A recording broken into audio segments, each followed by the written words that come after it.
We are back. New York baseball, past, present, and future. I'm Ralph Tyko with the Comfortably Zoned Radio Network. The co-hosts of the show are Marty Rose and Robert Deininger. Marty, how are you? I'm good, Ralph. How are you tonight? I am fine, too. And Robert, you are somewhat under the weather. Yeah.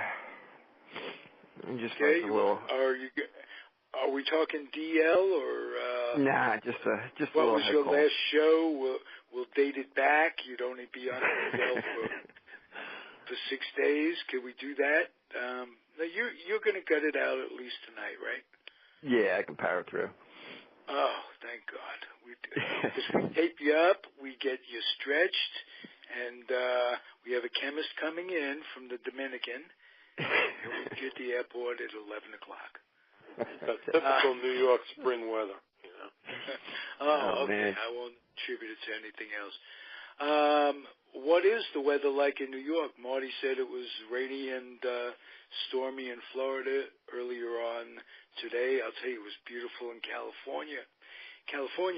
How about up where you are, New Jersey? We've had showers the past couple days, but before that we had 2 days that were in the 90s. It was just crazy. It just went from being overwhelmingly hot and then all of a sudden cool and rainy. Yeah, well, it was the other way around here. We went from having basically no spring yet to some really warm, hot weather, which is well appreciated for some of us in the household and some of us who aren't waiting for hot weather. It's not as much fun, but I'm having fun.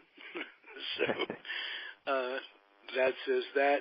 And it's a much more, we're talking off the air a little bit, this is a much more upbeat show for both teams for a number of reasons. Start with you, Robert. What was good this week? What was better than expected? The Yankees. Well, Gardner continues to hit home runs. He just hit another one tonight. Sabathia's looked good in his last two outings. Good enough. Yankees wasted a great outing by Severino, where he only gave up 1 run through 5. I mean, they went 2-4 this week, but out of everything, my biggest concern right now is the way Tanaka's pitching. They said he was healthy, though. Did he go through an MRI or some sort of examination? No, but that, or just going what he's. They say he's healthy, but he looked like his fastball was struggling to get to 92. His splitter it was hanging. His slider was hanging. I don't know if he's hiding an injury or maybe Romine ought to start, catching him a little bit just to get him back on track. Because to 5 games with Sanchez behind the plate, he has an ERA of over 12.5, with 10 home runs given up. With Romine behind the plate in 4 games, he's got an ERA of 2.57. He just seems to have a better record under Romine than Sanchez at the moment. How are the other pitchers holding up under Sanchez in comparison to Romine? Just him? It's just Tanaka, which makes me think he might be, I don't know, he might have a tired arm, something, a strained form. I mean, he's had injuries in the past. The last 3 out of 4 years he spent time in the DL. But he's got an ERA now of 6.56. Actually, the most important guy, because he's on my fantasy team, is Pineda. And he's their best pitcher right now. How's he doing tonight? Because you mentioned Gardner homered. Yeah, he gave up a solo home run and also an RBI double. They're down 2-1 in the top of the 4th, but he's looked like he's settling in now. Okay, all right. He always seems to start off badly. A lot of pitchers. Yeah. I can't understand why they don't either warm up earlier or make some sort of an adjustment. The ones that are just by the numbers, lousy in the first inning or so. And then if you get by that and keep them in the game, they'll settle. And the Yankees have been getting off to early leads, and this past week it's been the opposite. And pitchers have been giving up the lead early, and the Yankees have problems coming back.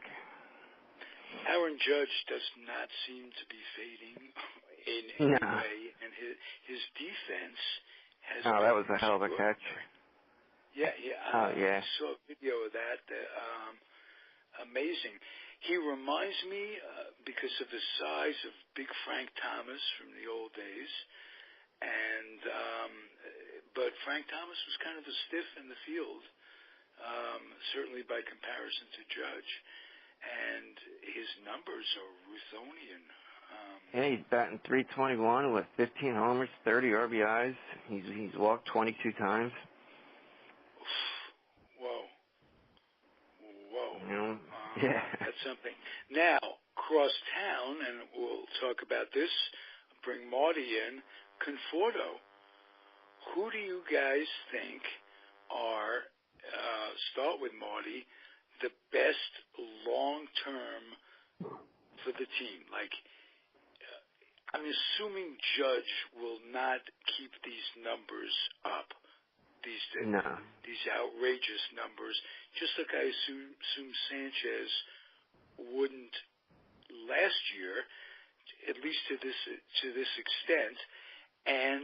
But last year I was hoping Conforto wouldn't keep the numbers he was posting. So they're both mercurial in one sense or another. Who do you guys think is the best prospects 7 years from now? Who will be the best? Conforto with that level swing, or Judge? Don't even astronomical swing. Marty. It's kind of early. It's a tough one, isn't it? Because I see Conforto as like more of a consistency, where I could see him with 25 to 30 homers and around 300. But it's a little early for Judge, because you have to see what he does over a whole season. Yeah. But you can't coach astronomical power.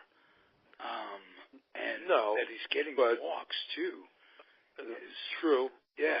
Once he gets around the league, through everybody at least once, then we'll see if he cools off a little bit. Or like with Conforto last year, he messed his swing up. He started trying to pull everything for home runs, and that's why his average dropped. This year, so far, he's hitting to all fields, and he's even hitting it out to left. So as long as he keeps his swing on a consistent basis, I think he should keep it up. He really should. I don't see him doing what he did last year. He should keep it up. He reminds me of Fred Lynn, just that even consistency.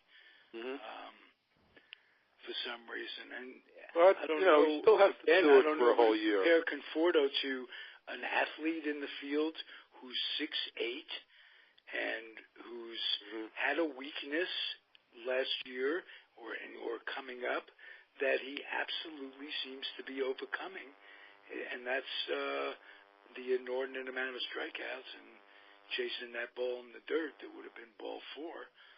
So, wow. Conforto threw 2 guys out at the plate in the last couple of games.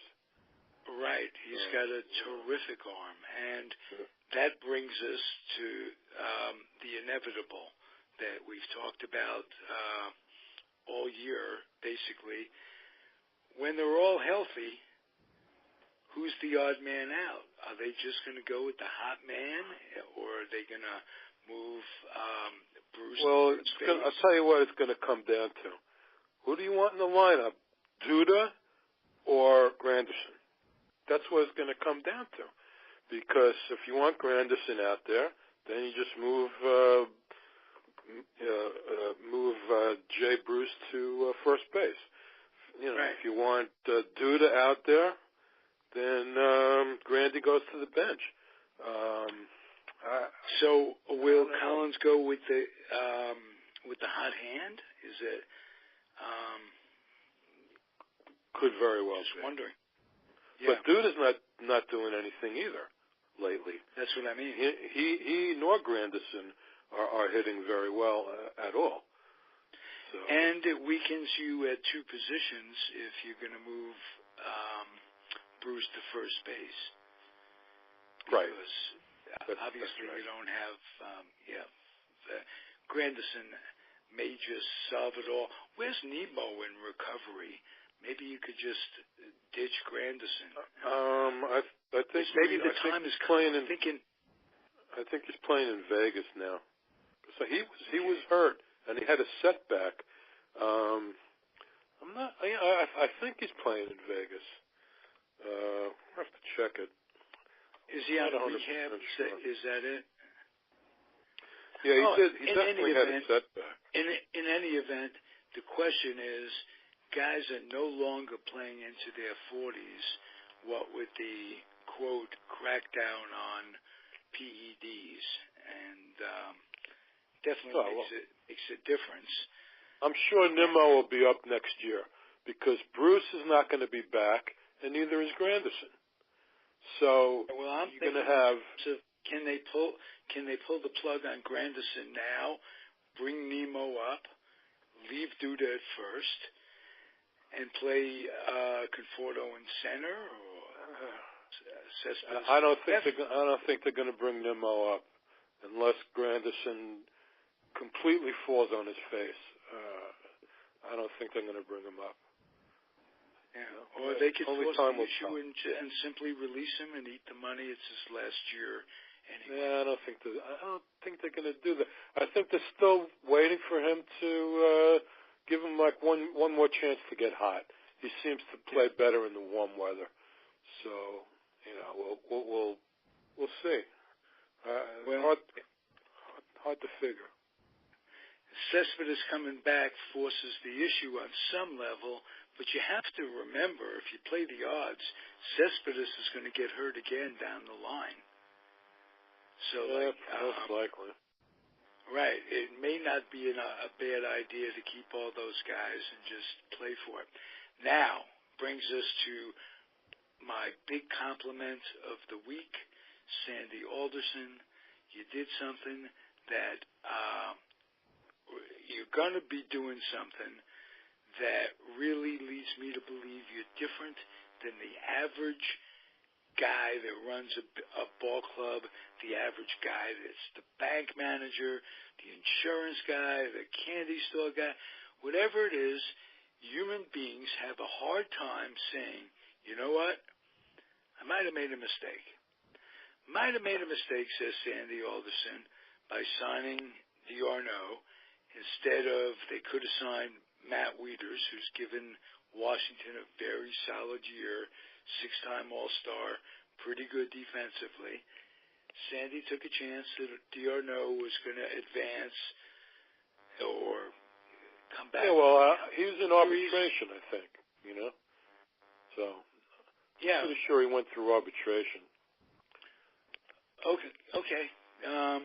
For whatever reason, they didn't sign Wieters, and he's admitting 2 months into the season that, they're a better team.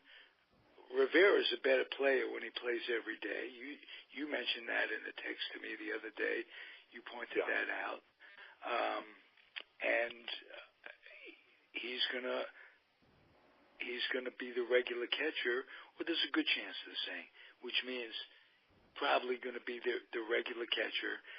And he brings a better arm.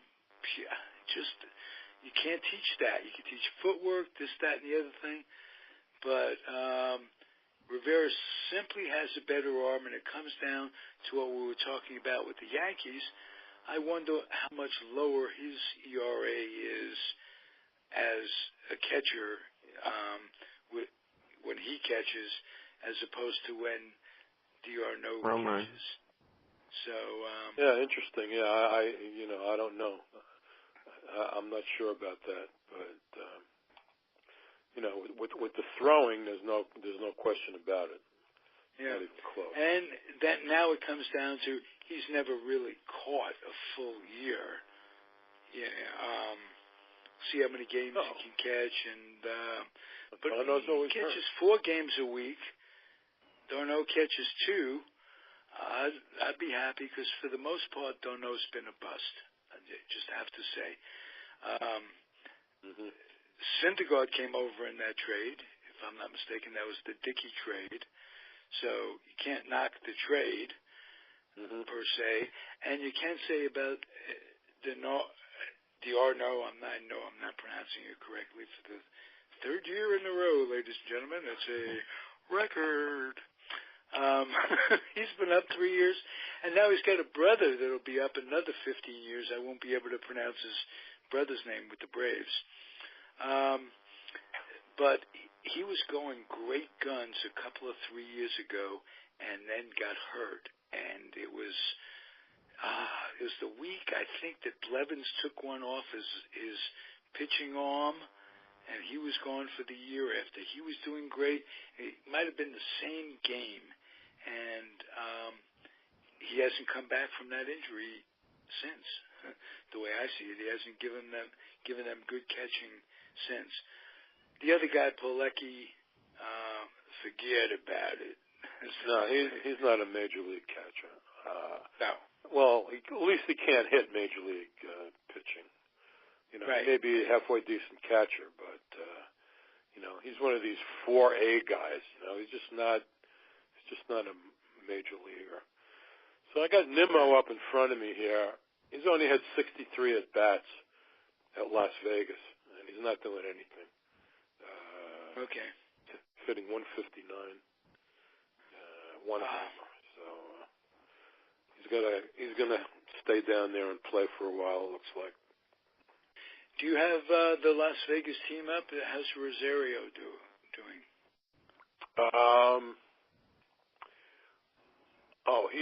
He's doing great. He's doing really great. At Vegas. Yeah, and everybody, all the media here is getting on Sandy's case for not calling him up.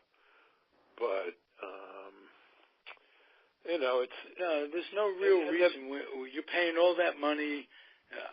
You already have wasted money to D'Arnaud, and you're paying money to Asdrubal Cabrera, and Reyes coming out of his. You got to wait till at least June anyway, right? Right. For that, the time and service business. Yeah, he's hitting 360 down there. Right. He'd become if you don't wait till June, he becomes a free agent that much sooner. And as we mentioned once, I think that kind of thing ruins the integrity of player development and filling a need when and if it comes up. If you're thinking in terms of, he'll be ours for one more year, that kind of thing, shouldn't be. It's too complicated. Shouldn't enter into it. It reduces the quality of the game if decisions are made from a business standpoint only. Yeah, well, I don't think that they'd bring him up unless Cabrera or somebody else goes on like a long-term disability. I mean, Cabrera's only on the 10-day. He'll probably be back soon. And, they can get along with Reyes and with the other guys that they have. They have several infielders that can play multiple positions that they have up right now. Flores as well can play multiple positions. Flores and Rivera and even... and the other Rivera, not the catcher, TJ Rivera. Who we've mentioned twice now in 2 weeks after never talking about him on any level before. This guy is a valuable little piece, and And teams win or lose based on the support system, because as we see with Cespedes, you can't depend on your superstar to always be healthy. This is a good example of it, and he's kept them afloat. So, they've had some rough times. What are they, 2-3 games below 500 is all? More than that. Somewhere around there. Yeah. So, look, after they lost 7 straight, and then they won 2 out of 3. So I mean, in their last 10 games, they're 2-8. Right, Marty. I just want to tell you something. What a prognosticator you are! 2 or 3 times this week, you've written things well. They've won their first 2 games. I don't care. They should leave the pitchers in, even if they score 20 runs. Well, they didn't score 20, but I looked up 10 minutes later. It was 8-0. Yeah. It was Malone.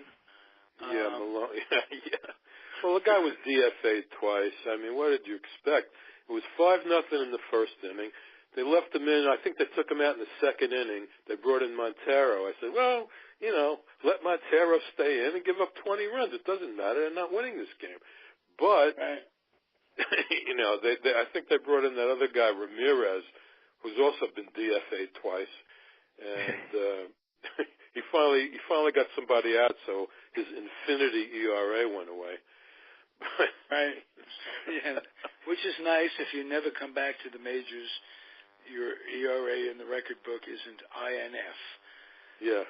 Well, look, they got the Padres starting tomorrow for 3 games, so the Padres, they're bad. Padres are bad. So I don't see why they should win at least 2 out of 3. A sweep would be nice. And then Pittsburgh. Yeah, well, we've been talking. Well they've been winning most of the series they've played, including the last one. At home. I think it's 4 out of 5 series that they've played, or maybe that's the 7-game losing streak. Well, at home, they had won 4. They had won 2 out of 3 4 times. Then they went on the road. They got swept 6 games in a row. Right. And then they came back and they won 2 out of 3. So now they got the Padres, and you would figure they should win at least 2 out of 3 against the Padres. I don't care who's Robert. I was thinking we'll go a little Yankees here. Just like the Mets with Rosario, who's the Mets' #1 prospect and a shortstop, you've got a prospect that just got promoted to AAA, and there was some conjuncture over the last week or so that the Yankees might put together some prospects and get some pitching to take them.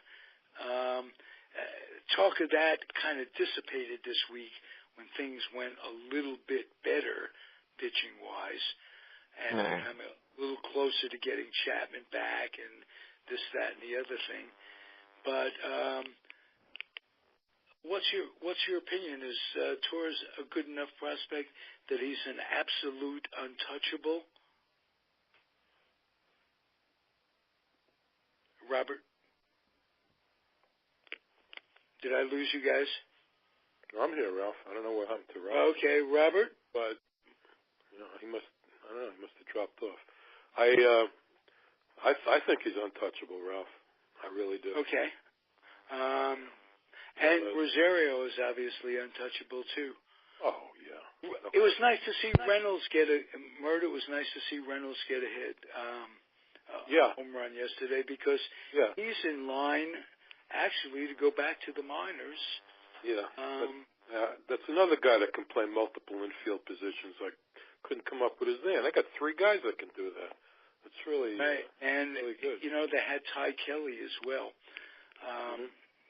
So they've always been well served by versatility. So I want to complete my thought on Alderson. Got to give the guy credit. He's seeing the way things are developing, and he's making a decision that had nothing to do with money, because Rivera was like a free agent signing. wasn't drafted or Hey, Ralph. that. Yes. Sorry about that. My phone died. I had to use my cell phone. Oh, good. Thank God it was the phone, not you. We weren't worried. Let me just complete my kudos to Alderson for hanging in there. And we'll go back to your question. I was asking you whether or not that the Yankees, there were rumors that they'd be trading for a pitcher down the line, and that it may not be absolutely out of the question that Torres be one of those prospects that they'd include if the situation were right. Mert chimed in when we thought we lost you, Robert, and said absolutely not. They as well as the Mets keeping Rosario, their number one prospect, is almost a must. Yeah, Torres is off limits. It would have to be someone like Clayton Kershaw for them to even consider trading Torres. I think that's how highly they think of him. All right. One more thing on the Mets, Mert, got to give Wheeler a lot of credit. Yes, he's been very good, but God, the pitch count. These guys, they got to get, and same thing with Severino and the Yankees. They got to get the pitch counts down. I mean, you got to go more than 5 or 6 innings. The pitch count is so high. I mean, I don't know what the problem is. I don't know if they just can't put guys away. The guys foul off a lot of pitches. But especially with the Mets bullpen, you got to go 7 innings. DeGrom is the only one that's gone 7 innings. Mert, like the during last the month. week you made mention, DeGrom pitched a game that was indeed over 7, and it was like their first game where they had to start to go over 7 for a long time. So in the 7th inning, you had the bases loaded and nobody out, and everybody's going, oh, no. Yeah, but he somehow got out of it. I think he gave up 1 run or something. But you got to we've also learned that Reed doesn't do very well coming back after a big, important outing where he's got to extend a lot of adrenaline. He doesn't come back well the next day. Tough. It's tough, yeah, no question. Yeah, not only is it tough, and we also, in talking to each other over the last week, we were reminded about what an absolutely stupid man Mejia was, and how had he stayed eligible, and it would have taken a lot of the pressure off the bullpen. Imagine a bullpen with Reed as a 7th inning guy, with all 3 of those guys together. Yeah, but no, it wasn't, and I'm sure there were other teams. Marty with the Pirates is another guy, another team that suffers, and then there are teams that suffer the loss of players, like Fernandez in Miami, tragic accidents, millionaires playing with toys, kids driving around in cars. Why can't they be like we were, perfect in every way, Mark? Oh, yes. What's the matter with kids today? Yeah. I don't know. What about this guy on Pittsburgh, the Korean kid who got DWI and he can't even get out of Korea to get here? Oh, wow. Kang or whatever his name is, Kang, I think. He's a good player. We followed him. How frustrating is that? Dumb, man, just dumb, plain dumb. Yeah. Hey, Robert, we were talking that the Mets have San Diego coming up this week, and we hope that they'll win 2 out of 3. Who do the Yankees have coming up, and what's the immediate prognosis according to Robert Deininger? They got a 4-game series at home here against Kansas City, and then they got Oakland, I think, coming in for 3. It's pitching. The last week, I mean, they only had 2 pitchers reach the 6th inning. They need to get deeper into the game and try to get after early runs. Amazing. All our lives, Mert, it's always been pitching. Yeah. Well, That's, always is. right? Yes, absolutely. No question. You're only as strong as your probable pitcher for tomorrow. Yeah, and everybody, it's funny with the you never have enough pitching. When they were talking early before the season started, they were joking. Who is the Mets' 8th starter? That's what they were saying. Yeah, Lugo, Gazelman. The 8th starter was Montero. He was the 8th starter. And look what's happened. It's unbelievable. It's just unbelievable. Yeah. And again, I would have, were I in power, were I an Alderson kind of guy, I would just say, look, it can't just simply be the law of probability when all these guys are hurt. So many obliques, so many hamstrings, so many this, that, and the other things. I would have to make serious changes in that training staff. I know it's easier said than done, and long-term friendships, and working with doctors, and philosophies, and this, that, and the other thing. Loyalties, I meant, not philosophies, but geez. Now it's the weight training they're coming down on now. Maybe too much Can't weight imagine training. why putting all that bulk on the ligaments and cartilages and what have you. And why would they think that would be dangerous? 14 years into Canseco and McGuire and all of that. You build up the muscles, but the ligaments stay the same. And right. You can't build those things up. And you see these guys walking around and their feet don't work as well because they've got all that bulk. You see that with all kinds of bulk. Not just, muscle, fat. And as a matter of fact, muscle weighs more than does fat. Yes, you get more torque. Yes, you throw the ball 100 miles an hour, but for short periods of time, and then you go through operations. Where did I hear in a podcast? Somebody was telling me that there are parents that put their kids through Tommy John surgery when they don't really need the Tommy John surgery. Yeah, I heard that too. It strengthens their arms and stuff. Take the kid away, put him in a foster home.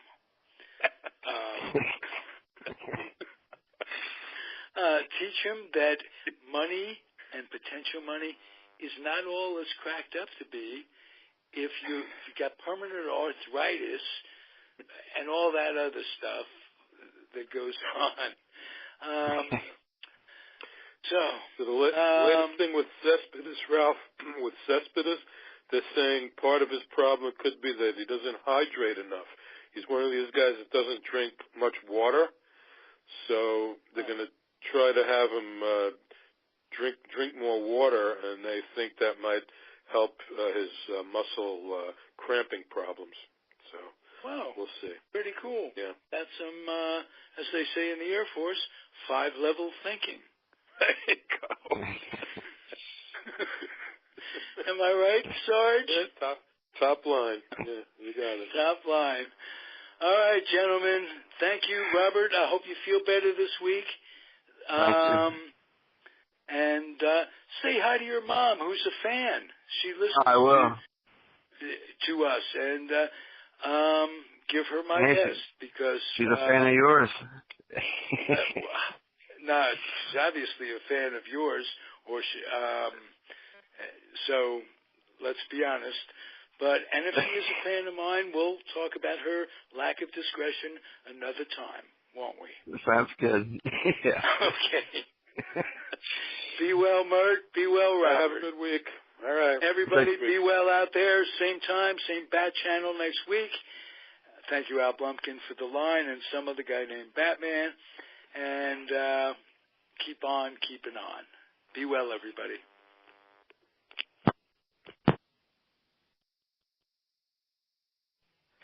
We are back.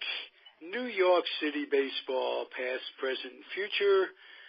I'm Ralph Tyko with the Comfortably Zoned Radio Network. My co-host is Marty Rose, who is here. How are you? I'm good, Ralph. How are you? Good. Being a Met fan notwithstanding, I'm just fine. Robert Deininger is due tardy. We just marked his card, so we're going to start without him. And I'm here. I'm gonna introduce our guest, Gene Hummaker. You wrote a book on. You've been back now 2 or 3 times, and you're a terrific contributor to the website on Facebook. And you wrote a book half in jest, I still think, because it's the Yankee Hater's Guide. Tell us about it and how that got started, Gene. Okay, well, the book is Banned in the Bronx, The Yankee Hater Memoirs, 1953 to 2005, and it is in the Baseball Cooperstown Library. And I've been a Yankee hater since 1953. Okay. Bert and I both grew up in New York, in Queens, hating the Yankees. And I think now we've come, as have you, to begrudgingly kind of like them in a backhanded sort of way. Certainly the players. We idolize the players. I don't think you ever stopped doing that when you were growing up, when you were writing the book. You have nothing but respect for these guys. Am I correct? Well, growing up, I did hate Mantle, and but I do respect Jeter. I never really got mad at Berra that much. That's kind of hard to get mad at Berra, and but it was just self-defeating. So, in addition to being a Cardinal fan, I rooted for whoever was playing the evil empire. Okay. Were you old enough to remember when the Yankees dumped Vic Raschi to the Cardinals? Oh my God! My Cardinals got rid of Enos Slaughter because of that. Enos Slaughter went to the Yankees, and Vic Raschi complained about his paycheck, and he was getting older, and the Yankees dumped him, and they had a guy in the minor called Bob Grimm, and then he came up and won 20 games for him. So they were able to get rid of him. And he promptly, like Johnny Cooks and so many others, quickly got hurt. The Yankees had Marty and I were talking about the Mets off the air and the injuries and what's happening. Yankees, in those dynasties, had to go through a number of pitchers that were not flash in the pans, but for instance, Bob Grimm had that one great year, and after that was it. Weiss, from all accounts, got rid of Raschi to teach the Yankees a lesson, teach the players a lesson that if you think you're making too much, not enough money, and you don't think your World Series check is which was almost automatic in those days, should count against it. Here's Vic Raschi, adios.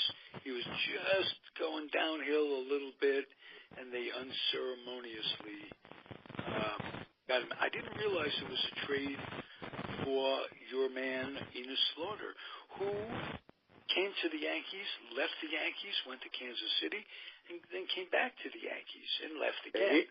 He had a big 1956 World Series against the Dodgers. Did Enos Slaughter? Yes, he did. And I have. There was a picture on Facebook because Enos Slaughter, when we think back on him, we think back on him as basically one of those players from the 40s, the 30s, who was not all that fast to accept Jackie Robinson and integration. And the Yankees were of the same ilk. And there's a picture circulating that I really like. It's a random picture of 3 or 4 Yankees together. 2 of them, I think Mantle was in Ford, just sitting around, and 2 of them are Suitcase Harry Simpson, a black man, and Enos Slaughter. And they all kind of snuggled up to each other. 1 or 2 have their arms around each other close. But the nice part about the picture is that Enos Slaughter has his arm around Simpson, and it really looks like they're teammates. Like, color doesn't matter to that man. And we know that the Cardinals had a real tough time with it, as did the Phillies. They were going to strike. Took them a long time to bring black players into their fold, and they trained in St. Petersburg, where the Yankees trained, and the blacks had to live. They couldn't live in the hotel.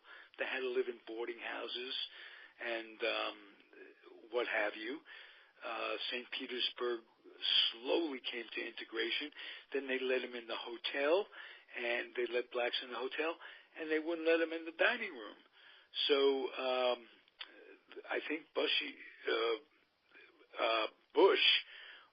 Bush, bought the hotel and integrated it, from what I understand.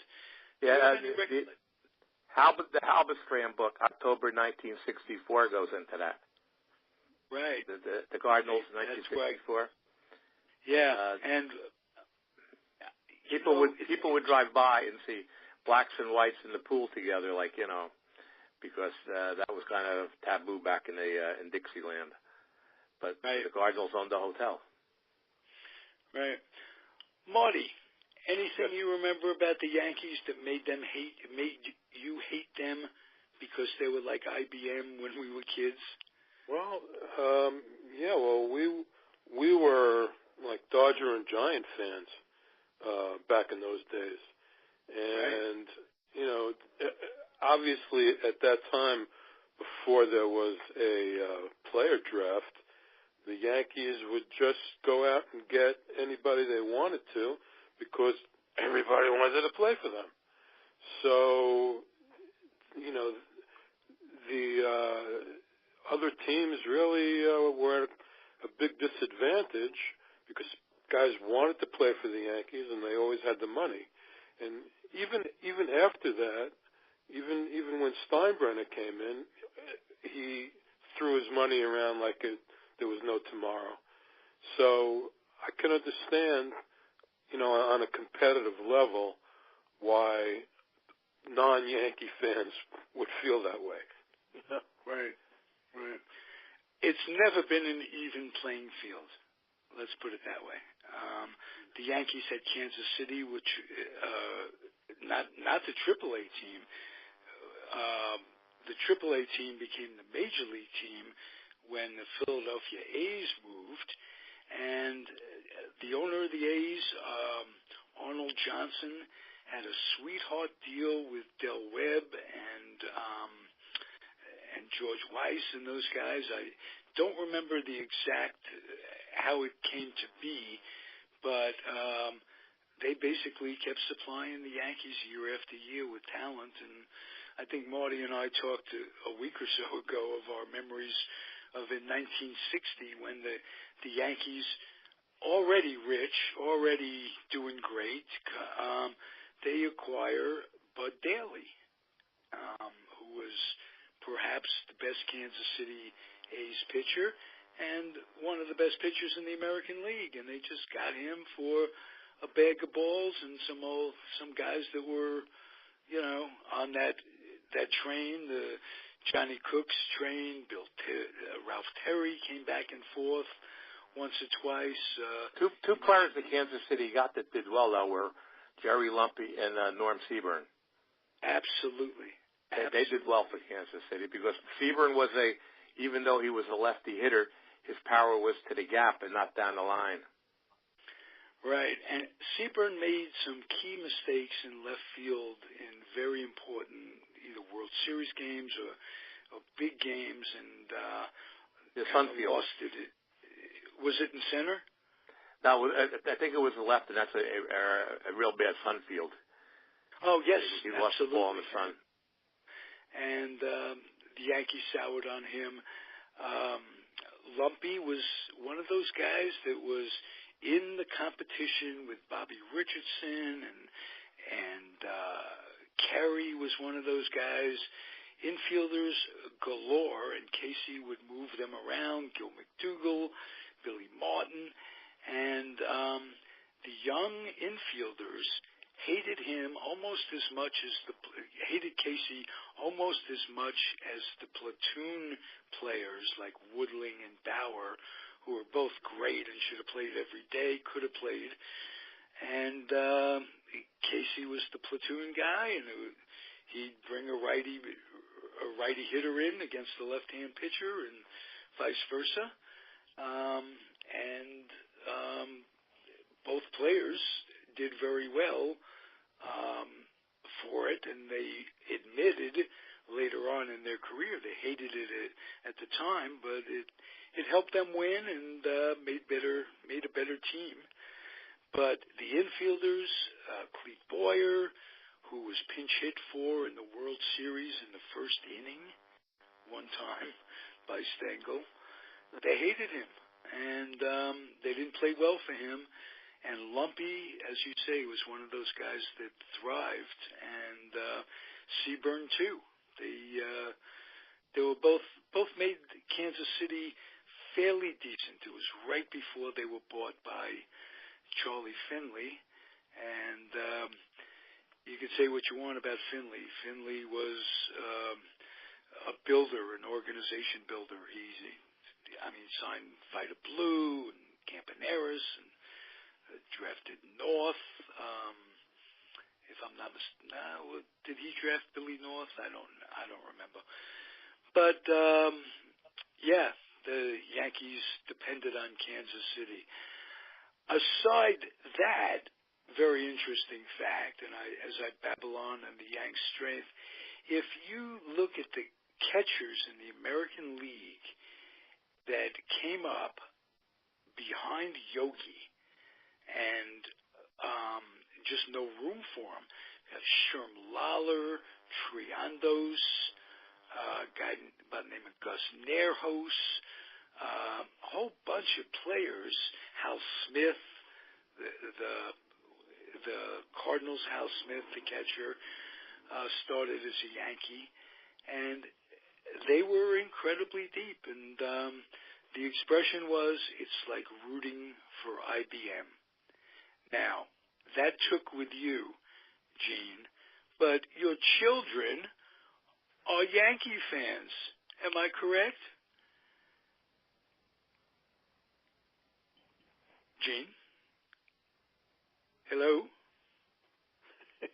Where'd he go? Where'd he go? Is he just in shock?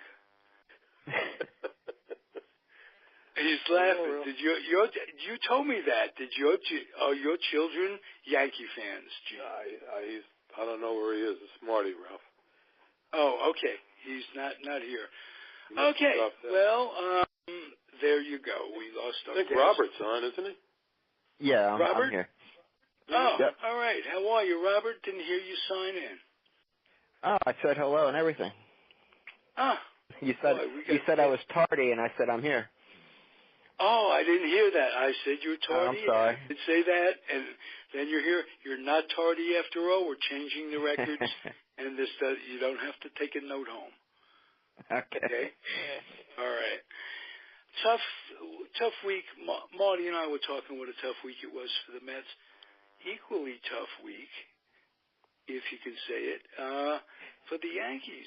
2 weeks ago, a week ago, we're talking about the pitching coming together, and Chapman is hurt. Tell me about that injury. Tell me whether or not he'll be out for a long time. They're calling it inflammation of the throwing shoulder, and they're putting him on a 10-day deal retroactive to I think the 13th, but I heard a month I'm crossing today. What's that? I heard a month today he's going to be out. Really? Yeah, I expect him to be out longer than 10 days. Because I saw footage today. He was grabbing his left shoulder in the World Series in Game 7. And he was doing the same thing in an earlier game this year. So I'm just wondering if there's something more to it than just inflammation. Did they send him for an MRI? Not that I heard of. I just got home like around 5, and I've been checking in, and so I'm not. Yeah, I did hear them say he could be out as a month. I heard that today. Man, that can hurt. Yeah. Well, and other than that, they've been having a rough pitching week. So yeah, Tanaka got lit up. Until this weekend, and I would have to say, as a Met fan, Marty, you might have to agree with me. Last night's game, yesterday afternoon's game, where they were winning 7-1, and I just happened to check in to, I saw your name, so I checked in. Marty Rose had a comment on Mets Talk. It was like the 5th inning. They're up 7-1, and Marty says, Wasn't it good in the good old days? Did anybody remember when a 7-1 lead with the Mets was almost a lock? That's right. And I kind of laughed to myself, thinking, well, I know why he's saying that, because he's got 55 years of experience along the lines of being a Met fan. But you know what? The Grom's in. This one, blah, blah, blah. This one's going good. Da, da, da. I don't think so. And even if it did come to it, where they were blowing it a little bit, I knew that they had Reed, who was going to take over for Familia, who, same thing, our closer is hurt. Could be more than a month with Familia. But I really thought that Reed, who hasn't all year been stepping up, would do that. And I didn't think it would come to that. In a way, I hoped it would, because he's the closer in my fantasy league. And he has not been having a good year, even as a setup man, so far this year. And sometimes these relief guys, I don't know if it's overwork one year or what, but a lot of times they'll have good year, bad year, good year, bad year. It happens a lot. And the starters can't go 7 innings. None of them are going 7 innings. And that's why the bullpen's burnt out. Lugo haven't they showed so much last year.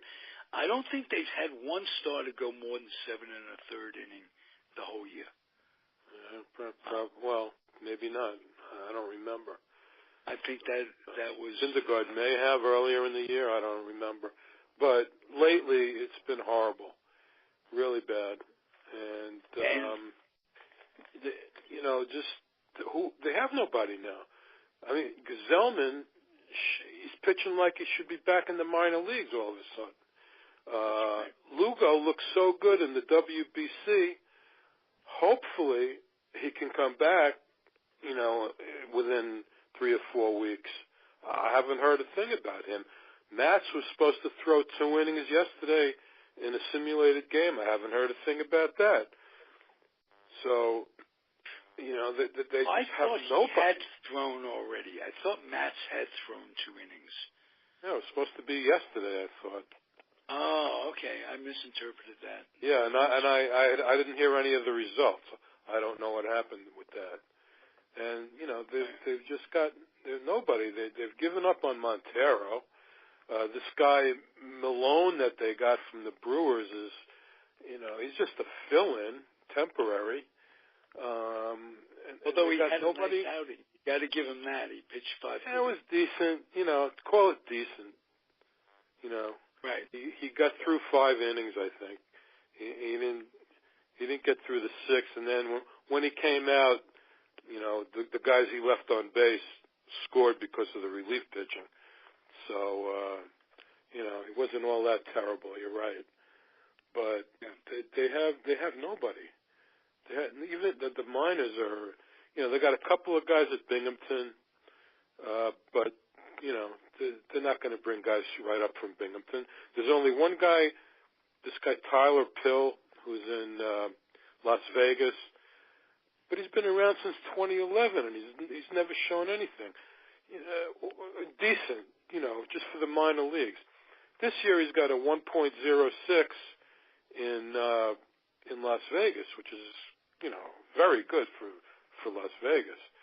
So he's like 26 years old. He's been around for a while.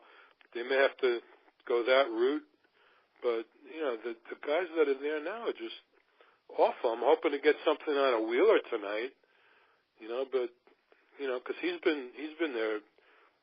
Him and DeGrom have been the only guys. As anybody except DeGrom, really. Yeah, with Syndergaard out. So, it's just terrible. Yeah. Well, I heard somebody bring up a point about the Yankees today, if you don't mind. This guy was saying that since Sanchez came back, the pitching hasn't been as good.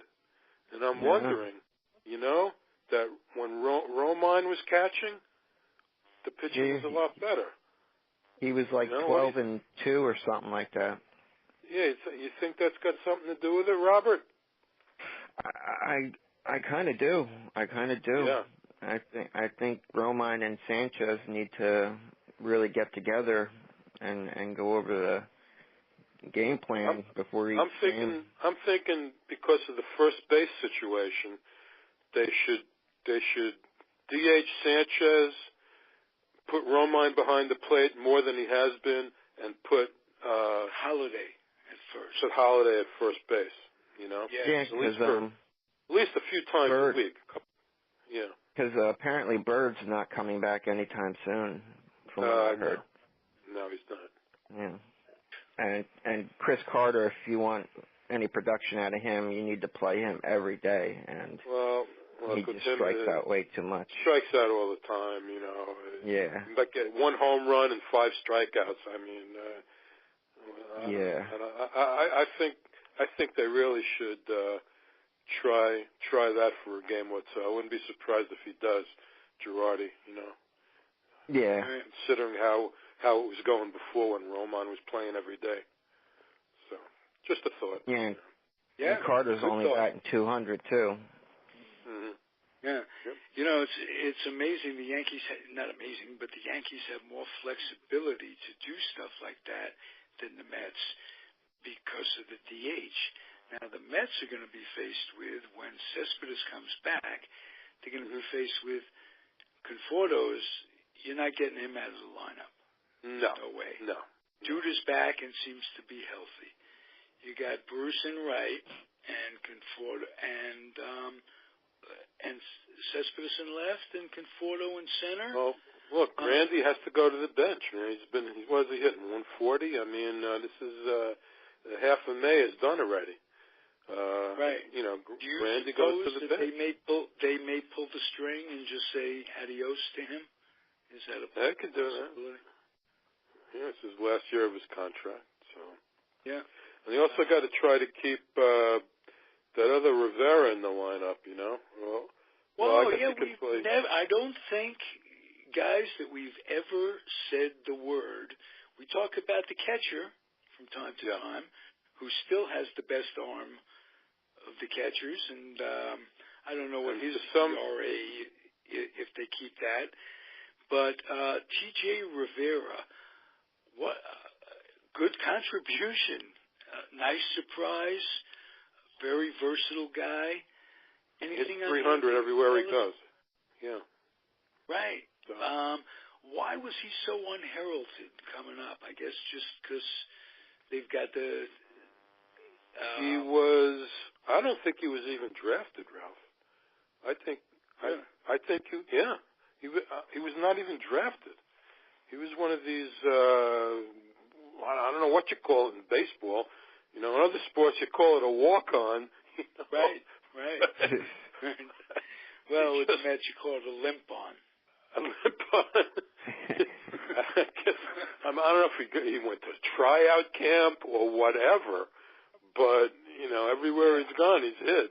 So he's I think he's got to play third, and Reyes has to sit down if everybody's healthy. Although now we find out that Cabrera does have a ligament damage in his left thumb.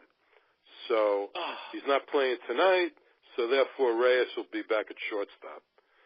I don't know how long that's going to last. So, yeah. He was showing a little more range over the weekend. Of course, I had it on the radio, and they were complimenting him on 2 or 3 plays he made, and said that the weather's warming up, that you could look for guys. Speaking of that, Walker with the weather warming up and his bat. Walker's been hot. Very good. Yeah. Came alive. Very hot. Really did.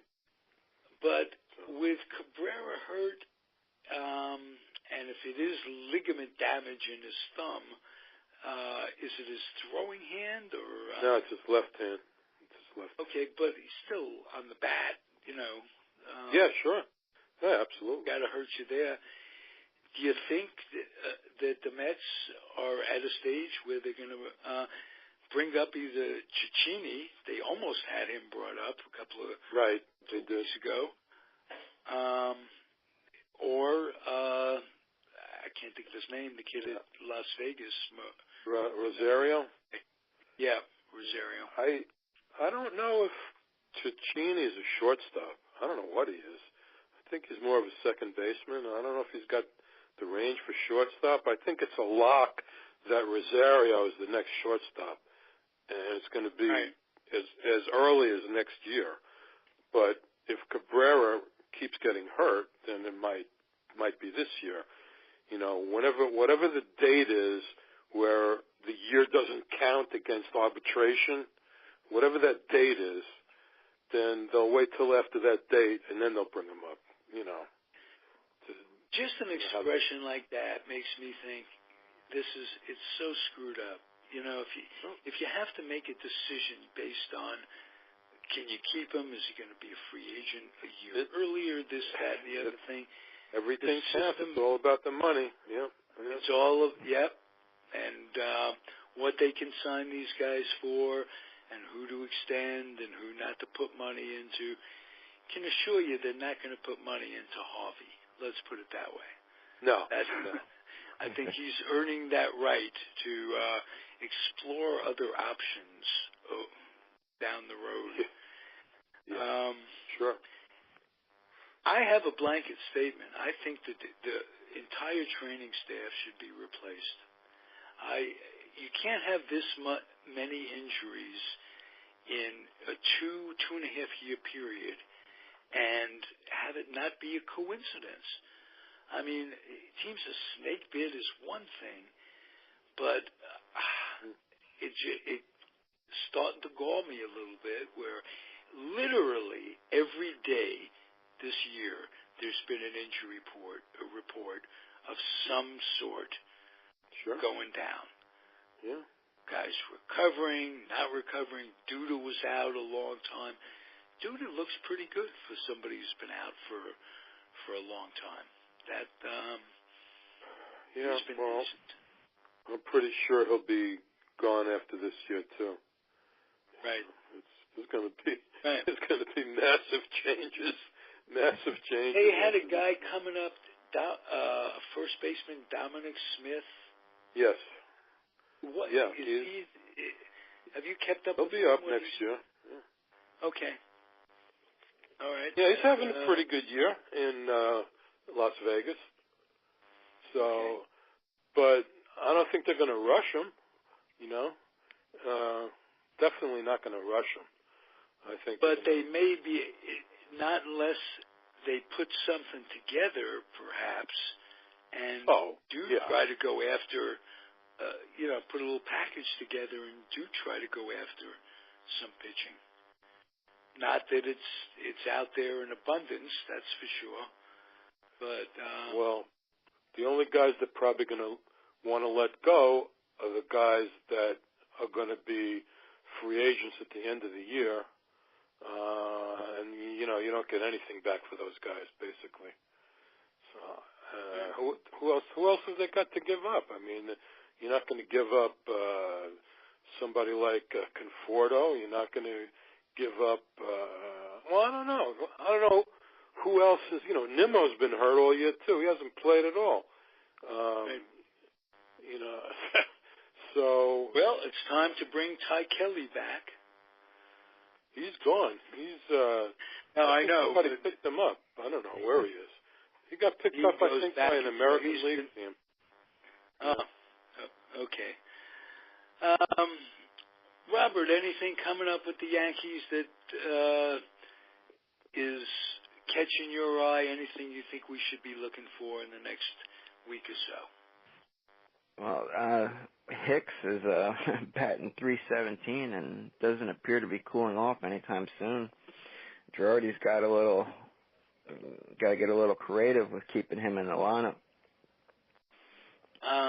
You got Ellsbury, you got Hicks. You're not taking Judge out, that's for sure. No, yeah, he's batting .316. Gardner's been playing well too. Yeah, Gardy's batting like .286, I think, and he's been hitting a couple homers here and there. Yeah, Headley's cooled off a little bit. He's been hurt, Headley, and he's just coming back. Yeah, and Castro's on fire. Yeah. But it's their starting pitching. This past week they got lit up pretty good. Yeah. Yeah. So, gentlemen, we've had a discussion. I'm going down to the store, and I'm going to buy the Shiver bench for the Mets. Oh, boy. I got a rabbi who's going to bless that thing at half price. So, there we go. It might be coming to that pretty soon. Yeah. It might be coming to that. My ray of hope, Mert, before this weekend, I started to say a disastrous series. Absolutely disastrous. Against kind of a surprising team. Milwaukee's doing better than expected. And yes, they are. But that notwithstanding, they had won with the injuries, with the problems. They had won 2 or 3 series in a row. They won two out of 3, 4 straight series. And they're a game out. Yeah. Wow. So they did. They won. They were 8-4 in their last 12 games prior to the Milwaukee series. Right. And that one was just, for a fan, I mean, that was a killer. I mean, you don't expect it. I know you said that jokingly, Marty. About I wasn't really joking. I mean, I did not have confidence, Ralph. Seriously, I did not. I was waiting for something like that to happen, and it did. I mean, it's just the bullpen is spent. It's just. I mean, I don't expect Blevins to get lit up like that, but and Robles is like 2 good games and 1 horrendous game. Every time it's the same thing, and Reed is just not what he was last year. So it couldn't come at a worse time with Familia going down. Yeah, right. Yeah. Very, very, very bad. So I don't know. Maybe they can use Montero more. Maybe he'll be better in relief. Some guys are talking like, some guys that have been failures as starters have done halfway decently in relief. So if they Montero has good stuff. If he can pitch like an inning at a time, maybe he'll do better. I'm sure he'll get a shot because they don't have too many other possibilities at this point. Right. Okay, I wish we had a higher note to end it on. We don't, but we'll be back next week and we'll see what happens. That's all I can say. It was just been one of those shocking weeks to be a Met fan. And a Yankee fan, and a Yankee, yeah. Robert, yeah, it wasn't all that great. No. All right, guys. We'll be back. Thank you, everybody, and for listening. And it's a Comfortably Zoned Radio Network production. See you next week, guys. Adios, everybody. Take care, guys.